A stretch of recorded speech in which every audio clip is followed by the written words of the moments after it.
Boa noite. Estamos iniciando mais uma transmissão do canal Emancipação do Trabalho, cujo episódio trataremos a respeito da crise ucraniana, que envolve, obviamente, a Ucrânia, a OTAN, a gendarmeria militar do imperialismo estadunidense, sua representação militar, né, e a Rússia. Para tratar a respeito desse tema, né, da desmistificação da questão ucraniana, nós vamos trazer hoje aqui o camarada German Mota, né, que está transmitindo direto da Argentina. Né? Boa noite, German. Buenas noches. Bom, German,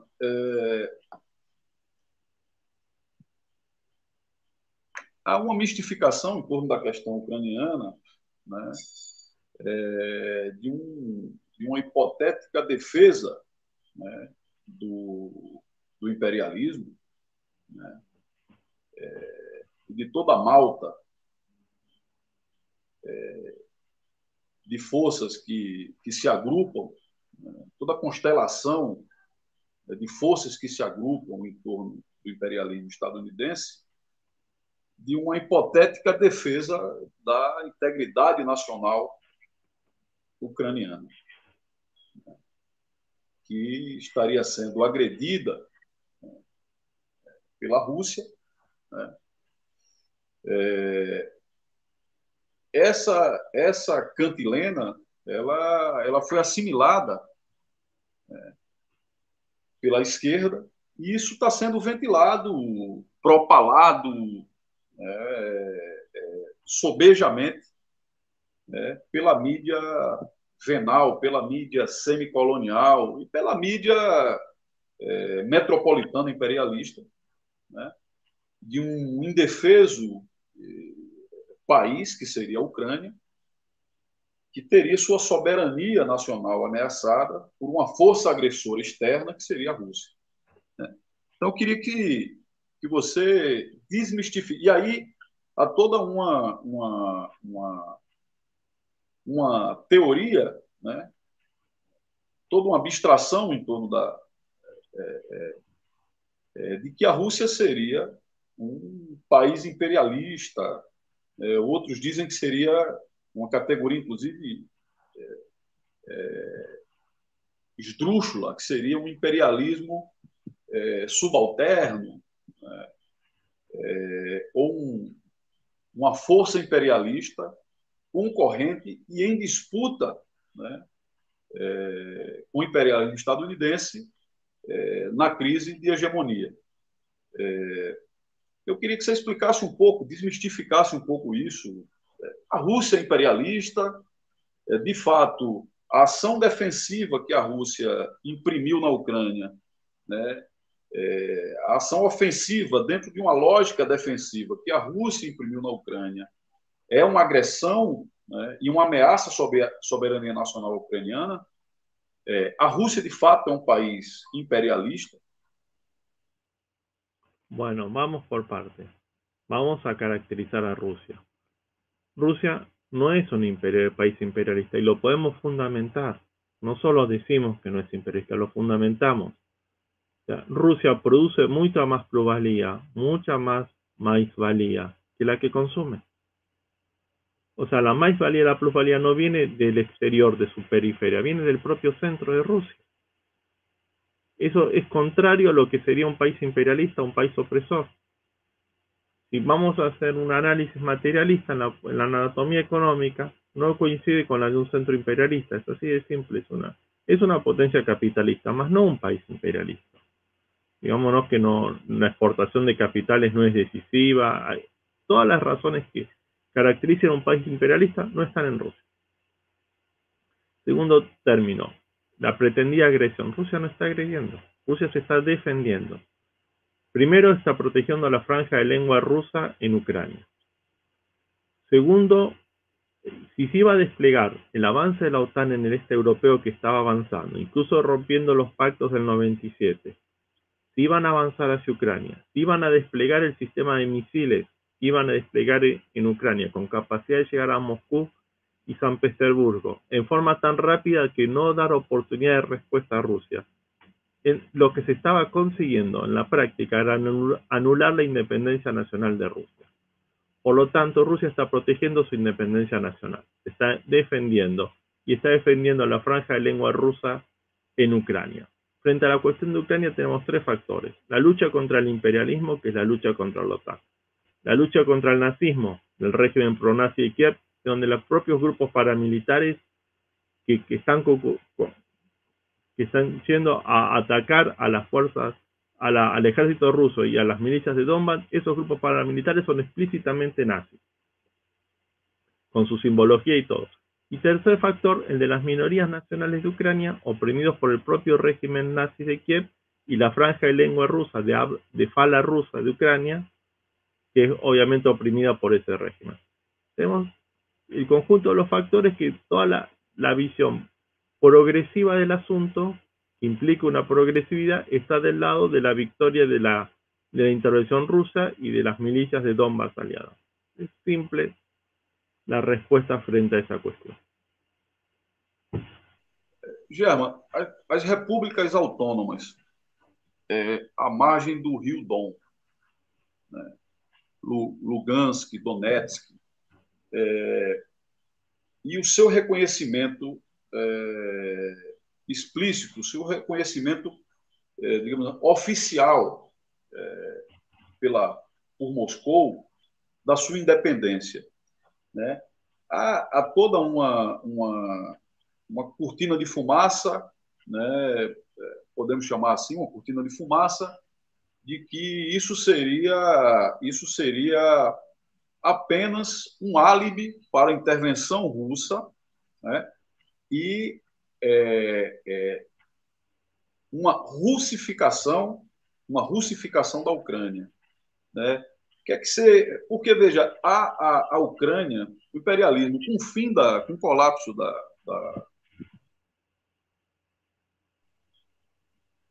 o colapso da União Soviética, se dissolveu o Pacto de Varsóvia, que era análogo, que era idêntico, era um pacto militar idêntico à OTAN, né? Quando se tinha bipolaridade.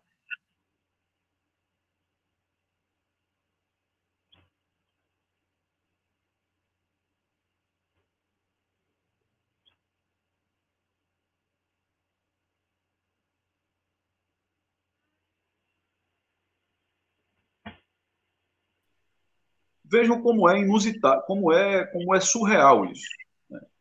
Foi dissolvido o Pacto de Varsóvia, né? A Guerra Fria ficou no Museu da História, mas, por outro lado, em contrapartida, a OTAN não se dissolveu.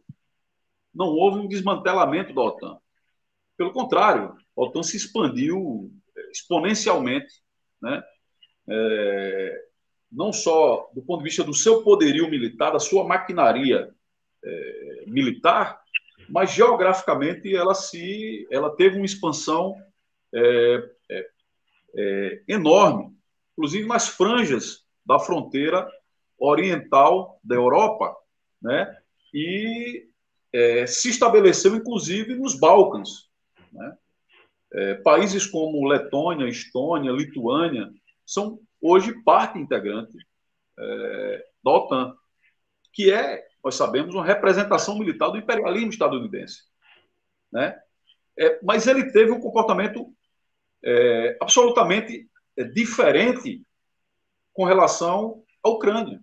A Ucrânia, que das 15 ex-repúblicas soviéticas, era a que tinha maior extensão territorial. Inclusive, era a terceira, né? Era o terceiro maior arsenal nuclear, né? O terceiro maior arsenal nuclear estava alojado exatamente na Ucrânia, né? E toda a costa do Mar Negro, né, e do Mar de Azov, né, os portos mais importantes, né, como Mariupol, né, Odessa, ficavam exatamente na Ucrânia, né? O imperialismo agiu nos países do Báltico e nos países do leste europeu um processo de balcanização, cuja guerra da Iugoslávia foi o exemplo mais nítido, mais digamos assim, mais exuberante dessa política levada a cabo pelo imperialismo estadunidense. A política de balcanização, de fragmentação, de pulverização, de desmembramento desses países, né, em pequenas republiquetas, numa miríade de pequenos países. Pelo contrário, na Ucrânia, ela teve uma política de 2 pesos, 2 medidas. Né? Foi de preservar a unidade territorial ucraniana. Né? Então, eu queria te perguntar o seguinte: a vitória do imperialismo estadunidense e a integração da Ucrânia à OTAN significa a finalização do processo de balcanização, né, das ex-repúblicas populares e socialistas que compunham a União Soviética, né? Ou seja, a Rússia seria retalhada como uma coxa de retalho, seria esquartejada, balcanizada, como resultado, né, de uma vitória da OTAN e da integração ucraniana à OTAN. Eu queria que você explicasse um pouco se isso faz algum sentido. Bueno, vamos por partes. En el caso de las repúblicas de Donbass, están en la franja de Fala de habla rusa de Ucrania. Son rusos directamente. Si a la franja de lengua rusa le agregamos las minorías nacionales, el acto fallido apunta a que juntas bien pueden formar una mayoría en Ucrania Oriental. Y son oprimidas por el actual régimen neonazi de Kiev. Es así de simple el asunto. David dijo, el imperialismo estadounidense, después del fin del Pacto de Varsovia y la caída de la Unión Soviética. Cuando cayó la Unión Soviética, tras la derrota del golpe de agosto del 91, cayó el contrapeso militar que tenía el imperialismo. A partir de ahí, la opresión imperialista se redobló en todo el planeta, incluyendo en Europa del Este, que hasta ese momento no estaba imperializada, eran estados obreros. A eso apuntaría la respuesta. Segundo, rusificación. O sea, había quienes decían en el 2014 que Rusia se había anexionado Crimea, por ejemplo. Rusia no se anexionó Crimea. Crimea es Rusia. En Crimea fue históricamente parte de Rusia, hasta que Nikita Khrushchev, en el contexto del federalismo burocrático soviético, la anexó a Ucrania. La mayoría de la población habla ruso, y en el plebiscito sobre la incorporación a Rusia sacaron casi el 97%. Por lo tanto, ahí lo que hubo no fue una anexión, fue una reunificación, que es algo diferente. Eso contestaría las preguntas de la pretendida rusificación y de por qué avanzó el imperialismo como avanzó. Frente a la cuestión de lo que, esas serían más o menos las respuestas al asunto. En Ucrania es interesante, en Ucrania el imperialismo no está balcanizando, está buscando preservar su unidad territorial. ¿Por qué? Porque están las franjas de fala rusa, de habla rusa, que quieren reunificarse con Rusia, y están las minorías nacionales que son oprimidas por el régimen neonazi de Kiev.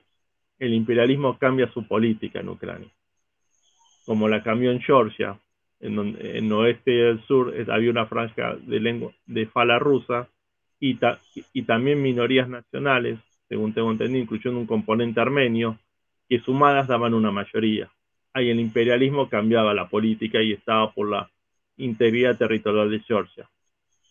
Cuando son títeres del imperialismo y cuando las minorías nacionales o nacionalidades oprimidas entran en contradicción con el imperialismo cambia su política, no balcaniza, defiende la integridad de esos estados que a su vez oprimen minorías nacionales y nacionalidades adentro. Muy interesante la observación del compañero David. Es todo lo que tenía para responder por ahora. German, ainda nessa pergunta, né, há uma hipotética vitória do imperialismo estadunidense com a integração da Ucrânia à OTAN, né, e o estabelecimento de um cinturão sanitário de mísseis em torno da fronteira ocidental russa poderia apontar no sentido, né, de uma balcanização da Rússia ou com a hipertrofia territorial da Ucrânia sob o território russo, uma marcha do imperialismo para finalizar o processo de balcanização no leste europeu, esquartejando a Rússia numa miríade, pulverizando a Rússia em inúmeras republiquetas, né? E tendo a Ucrânia sob seu controle, seu estrito controle. É possível isso, né? E aí eu queria só complementar o seguinte: quando se fala na Ucrânia, me parece que há uma Ucrânia homogênea.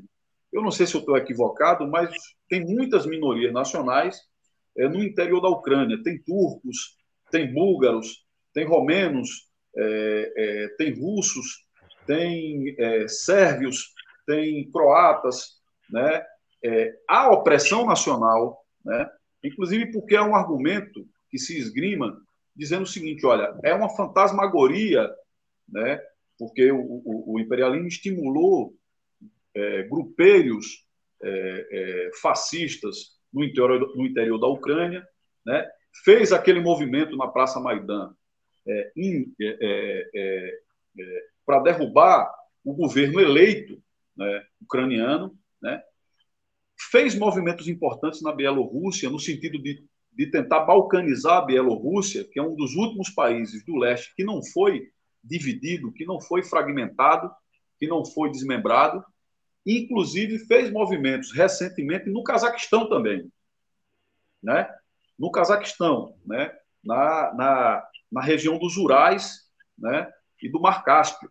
Quer dizer, toda essa movimentação é acidental, é casual, é aleatória, ou tem uma lógica coordenada dentro dessa política de cerco, e essa política de cerco visaria ou não o desmembramento da Rússia como um país, a sua unidade territorial como país? Há uma ameaça nesse sentido?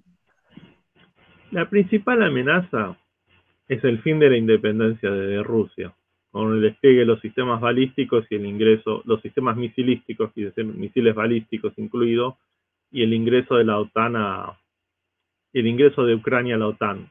Esos sistemas armamentísticos de tipo misilístico no darían oportunidad de respuesta a Rusia frente a un ataque a Moscú o San Petersburgo. Sin capacidad militar, Rusia pierde la independencia nacional. Lo que pase después es un asunto diferente, pero hay un fato, un hecho concreto, a donde apunta lo de David. Un país disgregado es un país que no necesita ser ocupado militarmente. Se lo puede controlar en forma relativamente indirecta a través de sus vecinos, como hicieron en Yugoslavia. La disgregación de un país le da ventaja enorme al imperialismo. No necesita grandes fuerzas de ocupación para controlarlo por la propia disgregación de ese país. Basta tener unos vecinos fieles, lacayos, que le respondan y controlarlo indirectamente. Intentaron hacer en Irak, disgregándolo a través de los kurdos, etc., y enfrentando a kurdos con sunitas, a sunitas con chiitas. Intentaron también en Siria, enfrentando las diversas etnias. Obviamente, esa política de disgregación es una política que apunta a la dominación, y es una política que apunta a hacer economía incluso en esa dominación. Cuanto más disgregado está un país, menos necesidad se requiere para ocuparlo. Se lo puede controlar indirectamente a través de sus vecinos, como sería una Ucrania fortalecida en este caso. Creo que las dos preguntas de David se pueden contestar con eso. El ejemplo de Yugoslavia es claro. O lo que era Yugoslavia está dividir un mosaico de microenclaves y microcolonias del imperialismo, con la excepción de Serbia, claro está. Bueno, pues todo. Jean, a Alemanha é o país capitalista mais industrializado da Europa, né? Que só veio se unificar em 1871, né? Um processo sob sob o governo de Bismarck, e teve um desenvolvimento anômalo, um desenvolvimento capitalista anômalo, né? Diferente da Inglaterra, por exemplo, né? De outros países. Hoje é um país que a gente talvez seja uma categoria que não se aplique, mas eu vou fazer aqui talvez uma lucubração. Seria um país imperialista dependente, né? Um país que tem instalado no seu interior uma série de bases militares da OTAN, né? Da gendarmeria atlanticista lá. Ela compra, por exemplo, ela compra o gás russo da Gazprom, né? Os russos estão finalizando o Nord Stream 2, que é o gasoduto, né? que vai conduzir esse gás até a Alemanha. A Alemanha precisa, a Europa precisa, não só para a produção industrial, mas para a calefação doméstica, para o aquecimento doméstico, né, do gás, né? E a Rússia é uma economia de exportação de hidrocarboneto, é o principal produto da própria exportação russa. A economia alemã é uma economia que talvez seja complementar à economia chinesa ou russa, não é uma economia concorrente, né? Talvez o maior concorrente, competidor da economia alemã seria os Estados Unidos, né? Numa menor dimensão a Coreia do Sul, Japão, os países, alguns países asiáticos como a Malásia, etc. Né? A China, por exemplo, os alemães cobiçam muito o mercado chinês, um mercado que tem um potencial, né? Tem um potencial de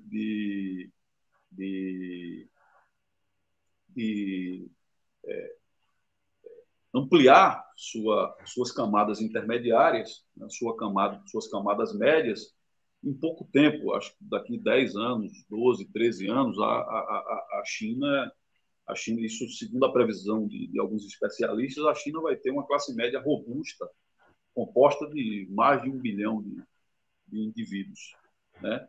Isso a colocaria não só como a maior produtora de mercadorias, que hoje né? Produz mais de 50% de toda a mercadoria consumida globalmente, mas também a maior consumidora, suplantando os Estados Unidos, né? Superando os Estados Unidos como maior economia consumidora, né? Do varejo, etc. A Alemanha perde com a derrota russa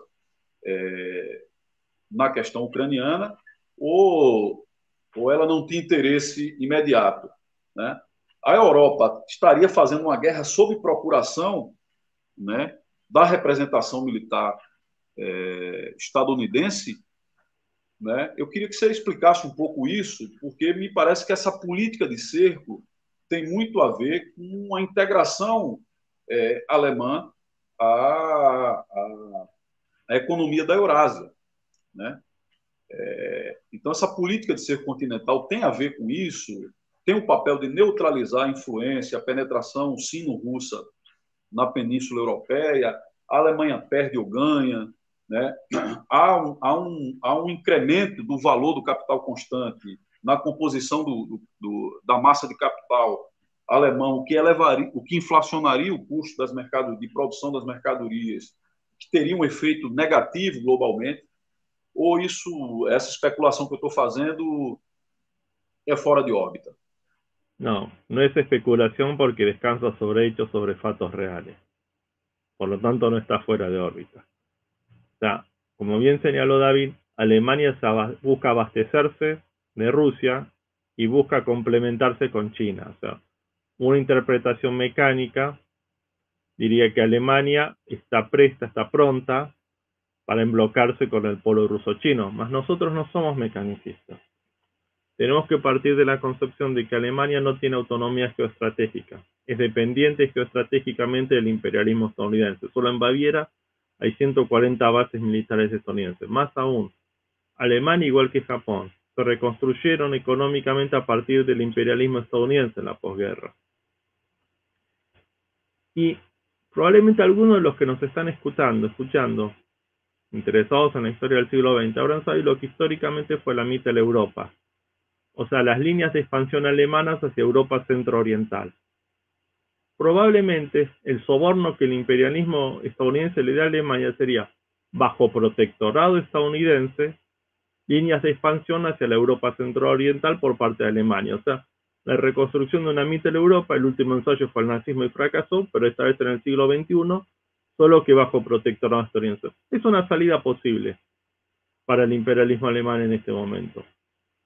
Pero el imperialismo alemán no se va a emblocar con el polo ruso-chino, no en un futuro previsible al menos, por el grado de dependencia geoestratégica que tiene con el imperialismo estadounidense. Isso é todo por ahora. German, os Estados Unidos, a gente falou do Pacto de Varsóvia aqui, né? O imperialismo estadunidense ele tem distribuído todo o mundo mais de 800 bases militares. No Pacífico, né? No Pacífico, ele tem base na Austrália, tem base na Malásia, a Malásia, que tem o Estreito de Málaga, que por ali passa todo o fluxo, né, mais de 70% do fluxo do varejo mundial, né, na bacia do Golfo do Vietnã. Eles têm uma base, eu acho que a base mais importante que eles têm no Pacífico, fora a Austrália, Japão, é a Ilha de Guam, né? A Ilha de Guam, que fica muito próximo ali do Japão, da China, da Malásia, no centro ali do Pacífico, né? E os Estados Unidos, recentemente, você vê como é curioso, ele não desmobilizou nenhuma base militar depois do fim do Pacto de Varsóvia, né? Ele incrementou essas bases, ele amplificou essas bases, né? E recentemente, ele estabeleceu um pacto com os países anglo-saxões, cuja sigla é a AUKUS, exato, né? Que visa um cerco marítimo no Pacífico, né? Um cerco que visa neutralizar ou dificultar, né, a China, não só do ponto de vista da sua marinha mercante, né, mas também do ponto de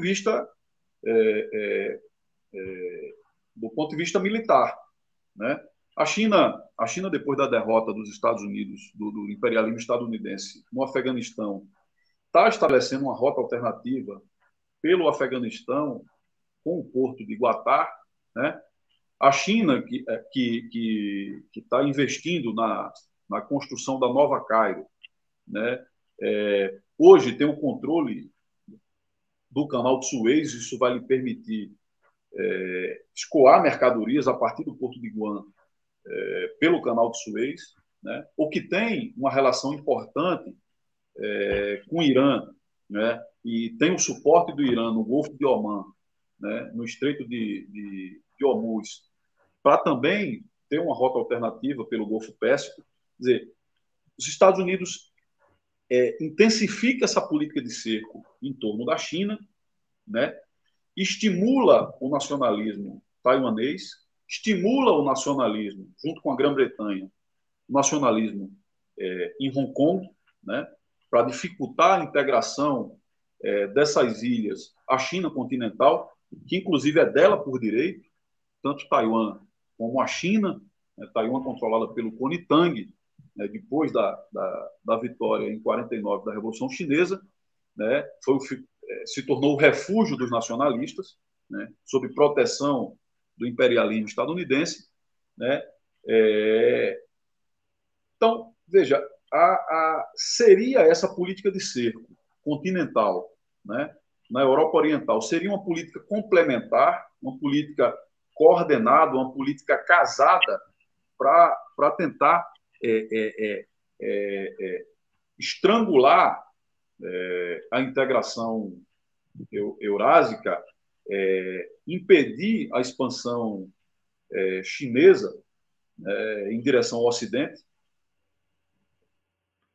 La política de cerco que está montando, cuando hablamos de imperialismo, seamos claros a qué nos referimos. Tres grandes bloques imperialistas identificamos nosotros. El bloque anglosajón, algo tonto, algo tolo decirlo, pero bueno, liderado por el imperialismo estadounidense, es obvio. El bloque europeo, liderado por Francia y en alguna medida Alemania. Y el bloque japonés, el de menor cuantía, pero a su vez el más cohesionado, es un Estado-nación Japón. Esos bloques imperialistas son aliados. La OTAN, por ejemplo, expandiéndose hacia el este europeo para acercar a Rusia. Cerco que ya no es solo continental. En estos días, el Reino Unido, con base en Dinamarca, se está volcando a expandirse hacia el Báltico. O sea que el cerco a Rusia empezó a ser también marítimo. Y un cerco eminentemente marítimo con el AUKUS, los países del bloque anglosajón, Australia, Gran Bretaña, Estados Unidos, Nueva Zelanda, y sus aliados del Japón mismo, el llamado Ameripona, y tendríamos formando un cerco marítimo contra Rusia, tomando como ariete, como punta de lanza, por decirlo, la cuestión de Taiwán, como bien señaló David. Estos son los dos grandes cercos que se están construyendo frente al polo ruso-chino y sus aliados, como sean Pakistán e Irán y Siria. Es esa la dinámica en la que estamos viendo. Está viendo una política de cerco, de estrecharlo y de buscar asfixiar a esos países.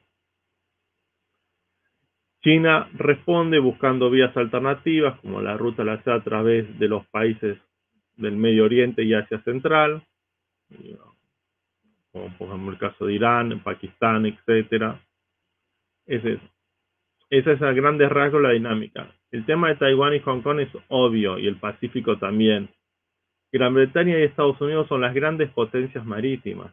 En términos de una guerra convencional, donde no usan las armas nucleares, donde tienen ventaja, es en el combate aeronaval y el combate marítimo.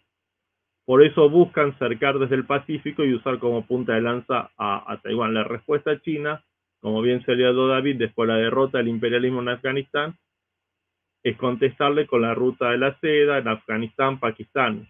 Si fuera una guerra convencional, con métodos de guerra continental, no marítima, o sea, de combate terrestre continuo con apoyo aéreo, las bajas que tendrían el bloque anglosajón serían impresionantes. Y el asunto no sería sustentable. Por eso buscan un cerco marítimo, en la medida que sea convencional la guerra. Es obvia la respuesta. Gran Bretaña y Estados Unidos son los grandes imperios marítimos que hay hoy en día en todo el planeta. A AUKUS, então, é uma versão da OTAN no Pacífico, né? O capitalismo... El bloque anglosajón en el Pacífico y sus aliados de Japón. Uma versão no Pacífico. O Japão, que inclusive foi remilitarizado, né? O Japão, né, que não faz parte desse pacto, não está integrado a AUKUS, mas é possível que o Japão se integre. Aí o seguinte, queria pegar esse fio da meada seu aí. O seguinte, o capitalismo se organizou, digamos melhor, se estruturou do ponto de vista da sua logística como um capitalismo oceânico, né? Todo o fluxo mercantil, todo o varejo mercantil circula pelos mares, né? Uma possível integração euroasiática, né? E a pavimentação, né, definitiva dessa nova rota da seda significaria uma alteração, inclusive, na dinâmica, não só logística, mas na composição de capitais. E, a rigor, teria uma mudança, um câmbio de fundo na lógica do capitalismo. Queria que tu respondesse isso e eu teria mais duas perguntas, mas aí depois eu te faço. En honor a la verdad, siendo la verdad, es una pregunta que eu me la he hecho varias veces. Me la hice en varias ocasiones esa. O sea, hasta el día de hoy, el 90% del comercio internacional pasa por las rutas marítimas. Por lo tanto, las rutas marítimas son la espina dorsal del mercado mundial. ¿Cómo puede pasar a futuro? Es algo que desconozco y no me atrevo a hacer pronósticos. Pero sí, la ruta a la seda es una innovación frente a eso. Es un hecho inédito en alguna medida. Es volver a etapas anteriores a Vasco da Gama y Cristóbal Colón, o sea, a la circunnavegación de África en el Cabo de Buena Esperanza por Vasco da Gama y a la llegada a las Américas de Cristóbal Colón. Es desandar lo que fue la expansión occidental. Pero entraríamos yo no me atrevo a hacer pronóstico por ahora sobre el tema. Não é fácil. Mas aí, só fazendo uma suposição, o capitalismo aí, com a materialização das novas rotas da seda, ele deixaria de ser um capitalismo oceânico para ser, na sua maior parte, um capitalismo terrestre, né? Bom, mas isso são... Mas vamos lá, eu queria te fazer uma pergunta aqui que eu acho que ela não pode deixar de ser feita, né? Na minha opinião, um sofisma, né? Mas todos os filisteus da esquerda, e a sua maior parte, né, do revisionismo, do trotskismo, de tipo morenista, sobretudo. De matriz morenista, né, tem imprimido uma política que, para mim, é um sofisma de nem OTAN, nem Rússia. Né? É uma política idêntica, né, que eles aplicam quase que universalmente. Né? Quando os franceses interviram na Líbia, de Gaddafi, né, e depois, em seguida, o imperialismo estadunidense, né, eles desfraudaram a bandeira de nem intervenção imperialista e nem Gaddafi. Quando o imperialismo interviu, fez a intervenção na Síria, né, nem Bashar al-Assad, nem imperialismo, né, etc. Né? Me parece, além de trabalhar com categorias em abstrato, e política não se faz em abstrato, né, esse sofisma e essa suposta neutralidade, essa falsa neutralidade, né, de fato, se perfilar, né, se perfilar ao lado, né, ombreado ao imperialismo estadunidense, né, a sua gerdameria atlanticista, que é a OTAN. Né? No caso da Ucrânia, é mais escandaloso isso. No caso da Ucrânia, é mais escandaloso isso. Inclusive, o imperialismo estimulou, né, grupos fascistas, grupelhos fascistas. Neonazis, né? Com símbolos neonazis incluídos.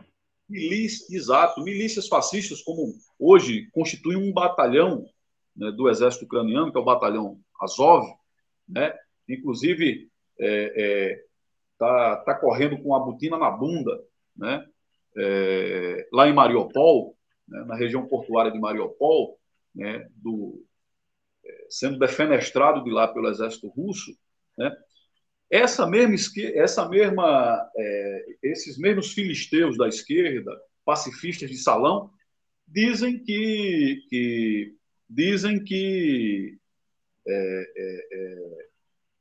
isso é uma fantasmagoria, que não tem neonazista na Ucrânia, né?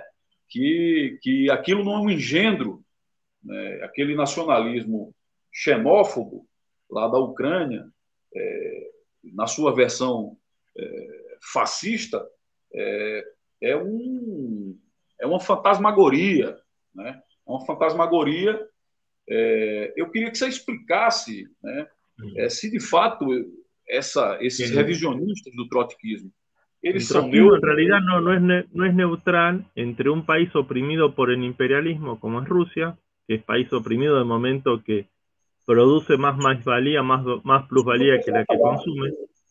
Desculpe eu trabalhar. Isso tem relação com a política da Terceira Internacional, até o Quarto Congresso? Isso tem relação com a política da Quarta Internacional? Isso tem relação com as formulações de Trotsky ou no, al contrario. Es lo opuesto. O sea, Trotsky enseña que no somos neutrales entre un país oprimido por el imperialismo como Rusia, oprimido por el imperialismo de momento que produce más más plusvalía que la que consume, por lo tanto es un país oprimido, si bien no es una semicolonia, y el imperialismo. No somos neutrales entre un Estado operario y el capitalismo internacional, como puede ser en los casos de Corea del Norte y Cuba, y no somos neutrales entre el nazismo, como está en Ucrania, que incluso tienen la simbología nazi, son confesamente neonazis, y el gobierno neonazi de Kiev, y quienes combaten al nazismo, como las milicias de Donbass. No, Trotsky enseña que no. Y la tercera internacional, en la tesis de Oriente, nos enseña el Frente Único Antiimperialista. Por más que marchemos separados, golpeemos juntos. Y en este caso hay un Frente Único Antiimperialista que estamos haciendo con Rusia en contra de la OTAN. Hoy el Frente Único Antiimperialista es estar con Rusia contra la OTAN. Es simple el asunto. En plena conformidad con las enseñanzas de Lenin y Trotsky. E qual seria a política dos revolucionários, do trotskismo, né, aplicado no caso ucraniano? En el caso ucraniano estamos por la victoria militar del ejército ruso y las milicias de Donbass, por la derrota de las milicias neonazis y del régimen neonazi de Kiev, la derrota de la OTAN y el imperialismo, los derechos de las minorías nacionales de Ucrania, que son oprimidas por el régimen neonazi de Kiev y de la franja de lengua rusa, y que puedan optar si quieren pertenecer a Rusia, esa franja de lengua rusa, como derecho democrático. Simple. Defender as franquias democráticas, os direitos Sí, democráticos. también defendemos los derechos democráticos de esas minorías y esa franja de lengua rusa. German, Que é quede bien en possível. claro que como cuestiones de los Balcanes, para nosotros el principio de las nacionalidades se subordina a la lucha contra el imperialismo. No defendemos en abstracto el principio de las nacionalidades, la defendemos cuando entra en contradicción con el imperialismo o cuando, sin ser una corriente proimperialista, en tanto derecho democrático. Sem ser metafísico, me permita intuir um pouco e fazer algumas deduções. Eu queria que você me dissesse se isso tem alguma conexão, dialoga com a realidade material. Veja, é possível, no caso, né, estamos fazendo uma série de elucubrações aqui, de deduções, de conjecturas, é possível, no caso de uma vitória russa na questão ucraniana, que para mim eu acho que o retrocesso, eu acho que não interessa, pelo menos agora, né, uma guerra duradoura não interessa para a Rússia, né, não interessaria para a sua maior aliada, a China, né, inclusive o comportamento da China no Conselho de Segurança da ONU e na Assembleia Geral, né, foi de abstenção, né, não interessaria uma guerra duradoura, que essa guerra se prolongue, se estenda, né, não interessaria. Mas no caso de se estender, ou no caso de uma vitória rápida, não interessa, não importa. No caso de uma vitória russa, né, no caso de uma vitória russa, isso equivaleria a liberar energias revolucionárias que estão represadas e no desenvolvimento, né, de um movimento, de um extenso movimento nacional libertador, com viés, com nítido viés socialista, como parte, nós estamos num período defensiva, né, de contra-revolução mundial, mas como parte de uma nova e pungente onda da Revolução Proletária Mundial. É possível a gente fazer essa Vamos conjectura? a la conclusión práctica y hagamos un pronóstico de corto plazo, que es el que podemos hacer por ahora examinando los fatos, los hechos materiales. Una victoria rusa, una derrota de la OTAN, significaría mayores brechas, mayores fisuras al imperialismo a nivel mundial.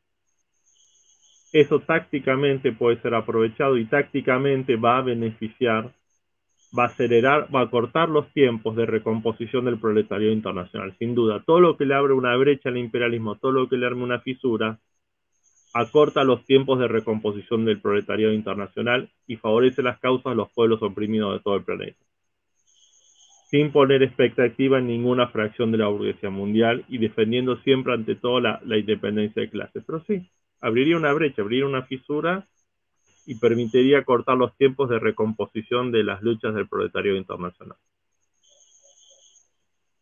E essa recomposição tem a ver com a crise de direção, né? Tem que ver com a recomposição do ponto de vista da organização política do proletariado, né? La crisis de dirección y los golpes que dio el imperialismo. El imperialismo, después del 45, cuando hubo una integración mundial del imperialismo bajo hegemonía estadounidense, y acredito yo, que después de la crisis del petróleo, cuando forman la trilateral, el imperialismo se dio una dirección centralizada, que no se dio al proletariado internacional, y pudo descargar golpes que en un contexto diferente no hubiera podido descargar. Ahora, si se le abre una brecha, si se le abren fisuras, esa fortaleza que tiene a partir de una dirección internacional, central, estaría limitada. Y eso sí sería una ventaja. É uma expectativa, né? Es una expectativa que uno tiene, pero una expectativa que parte de lo posible en un futuro próximo. Para finalizar, Gemma, veja, a Primeira Guerra não se desencadeou abruptamente. Não foi um processo instantâneo, né? Não foi um processo instantâneo, né? A Segunda Guerra também não, né? A Segunda Guerra também não. Você teve, em 36, a ocupação da Manchúria, o estabelecimento de um estado fantoche na Manchúria, pelo Japão, né, na parte oriental da China, né? E você teve a invasão da Polônia, né, como antecedentes da guerra. É possível... Antes de Checoslovaquia, no 38. Exato, em 38. É possível que a gente esteja observando, né, observando antecipações de uma terceira guerra imperialista mundial. Se a gente está observando... Entiendo la pregunta, pero sería cualitativamente diferente de las dos guerras anteriores. La primera fue una guerra netamente imperialista por el reparto del planeta. La segunda también fue una guerra imperialista, pero entraba en juego la Unión Soviética y la defensa del Estado operario, del Estado obrero. Desde el punto de vista de lo que fue el Frente Soviético, no era una guerra imperialista porque la URSS no era un país imperialista. Era un Estado operario burocráticamente deformado. Ahora, la próxima tenemos un campo que no es imperialista, que es Rusia y China. Serían potencias capitalistas, mas no son imperialistas, tampoco son semicolonias. En ese sentido, sí, sería una guerra imperialista porque sería una guerra que el imperialismo daría por conservar sus posiciones, incluso avanzar sobre ellas. Pero del otro lado tendríamos un bando que no sería imperialista si estallara una tercera guerra mundial. Tendríamos una característica en ese sentido cualitativamente diferente. ¿Qué posibilidades? Diferente. Y en parte semejante y en parte diferente. En esse sentido, sim. Em parte diferente.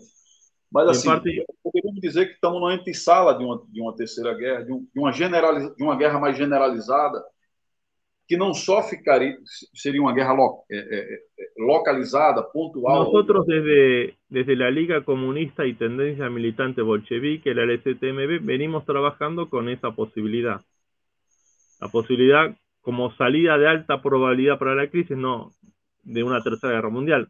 No hay salidas únicas a las crisis, hay salidas múltiples, pero eso no excluye, sino que encuadra que hay salidas de alta y de baja probabilidad. La guerra puede ser una salida de alta probabilidad. La tercera guerra mundial, me refiero. Isso, por fim, todavia, eu queria te fazer a última a última, a última indagação aqui dessa nossa conversa, aqui, desse nosso diálogo. É possível e talvez essa movimentação frenética do imperialismo estadunidense tenha que ver com a ameaça de deslocamento dele do centro, né, de poder hegemônico mundial. É possível, como resultado... El imperialismo estadounidense tiene contradicciones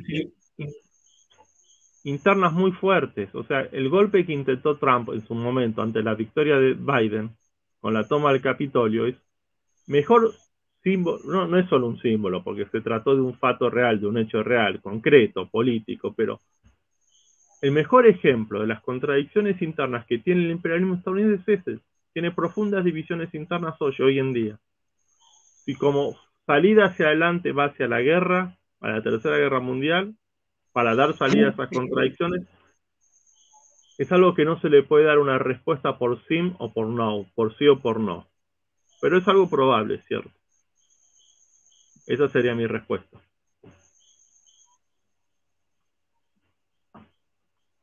Vocês me ouvem, German? Você me ouve? Sim, eu escuto a você. Certo. Eu acho que, por hoje, eu acho que foi bastante, o suficiente para a gente... Eu acho que você explicou bem o que está por detrás dessa mistificação da questão ucraniana.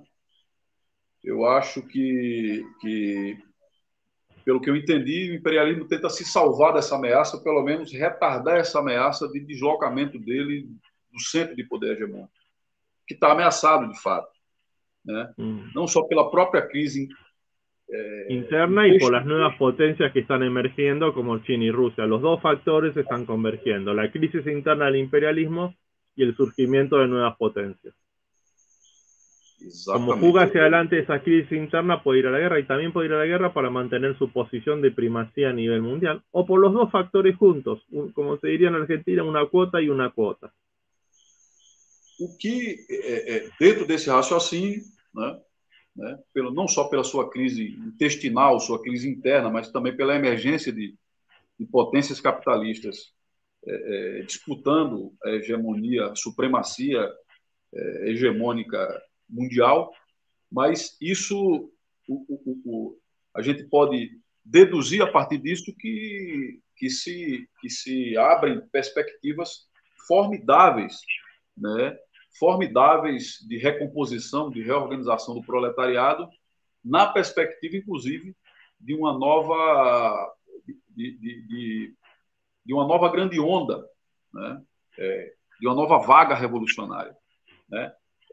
Tá na ordem do dia, né? Eu acho que essa conclusão é a mais importante, né? Aí, para você finalizar e fazer suas considerações finais, equivaleria a gente dizer que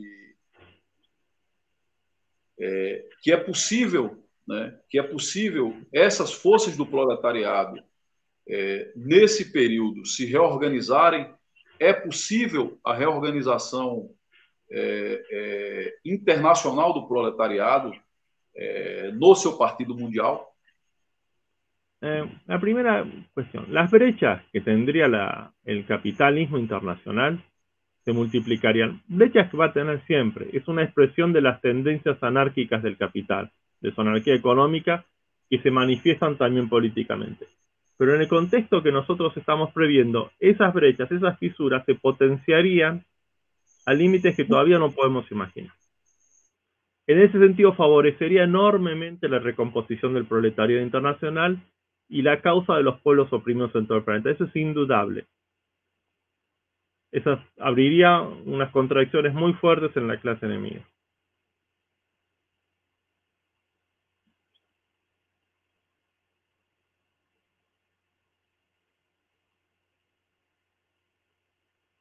El sonido, David, estás en silencio. David, el sonido.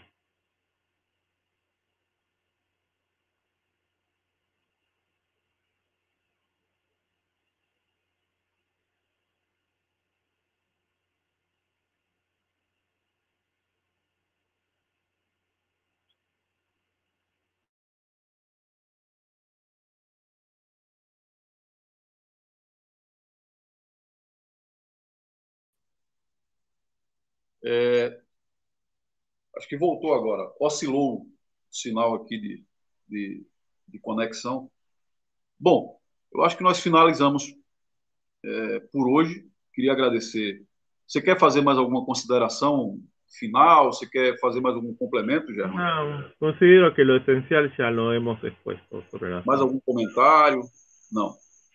Então, bom, então queria agradecer. El comentario final de que hay derecho al optimismo revolucionario porque de esta situación es muy probable que el imperialismo salga debilitado. Muito debilitado, muito debilitado. Justifica o otimismo revolucionário. Então, favorece também o otimismo revolucionário. Então, queria te agradecer, Germán, agradecer a quem nos acompanha no canal Emancipação do Trabalho. Esse programa nosso será transmitido nas nossas plataformas digitais e até a próxima transmissão. Muito obrigado novamente, Germán. Boa noite.